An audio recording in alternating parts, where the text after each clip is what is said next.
የጥንታዊቷ ቤተ ክርስቲያን የእምነት መገለጫ የሐዋርያት የእምነት መገለጫ ወይም The Apostles' Creed የሶስተኛና አራተኛ መቶ ክፍለ ዘመን ሰማይንና ምድርን በሠራ ሁሉን ማድረግ በሚችል በእግዚአብሔር አብ ወይም አባት አምናለሁ።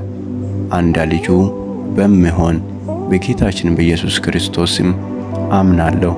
በመንፈስ ቅዱስ በተጸነሰ ከድንግል ማርያም በተወለደ በጳንጢዮስ ጲላጦስ መከራን በተቀበለ በተሰቀለ በሞተ በተቀበረ በሦስተኛ ቀን ከሙታን በተነሳው ወደ ሰማይ ባረገው ሁሉን በሚችል በእግዚአብሔር አብ ወይም አባት ቀኝ በተቀመጠው በሕያዋንና በሙታን ላይ ሊፈርድ ዳግመኛ በሚመጣው በመንፈስ ቅዱስ ስም አምናለሁ።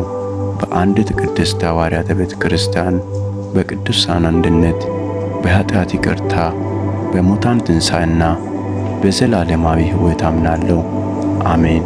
ይህ በጥንታዊቷ ቤተ ክርስቲያን አማኞች ሁሉ ዘንድ ይታወቅ የነበረ የእምነት መገለጫ ነው። በኋላም በኒሲያ አገር 325 ዓመተ ምህረትና በኮንስታንቲኖፕል አገር በ381 ዓመተ ምህረት ይኸው የእምነት መገለጫ በተብራራ መልኩ የቤተ ክርስቲያን መገለጫ ሆኖ ተወስኗል።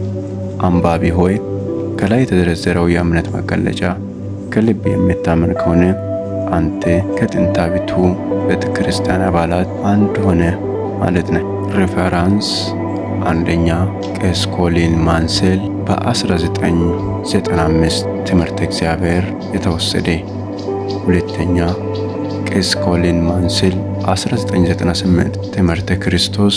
ሶስተኛ ቄስ ኮሊን ማንሴል 1999 ትምህርተ መንፈስ ቅዱስ። አራተኛ ማክሊት ዲ 2005 ሼርድ ላይፍ ዘ ትሪኒቲ ኤንድ ዘ ፌሎሺፕ ኦፍ ጋድስ ፒፕል። አምስተኛ ግሪውደም ደብሊው 1999 ባይብል ዶክትሪን ሚችጋን። ስድስተኛ ላብሶን አር 2003 ክርስቲያን ካቴቺዝም ለንደን የተወሰደ ነው። ውዶቼ ይህንን ዩቱብ ሳብስክራይብ በማድረግ ቤተሰቦች ሁኑ። ደግሞም ለሌሎች እንዲደርስ በደንብ ሼር አድርጉ። ቲክቶካችንም ፎሎ ማድረግን እንዳይረሳ። ተባረኩ።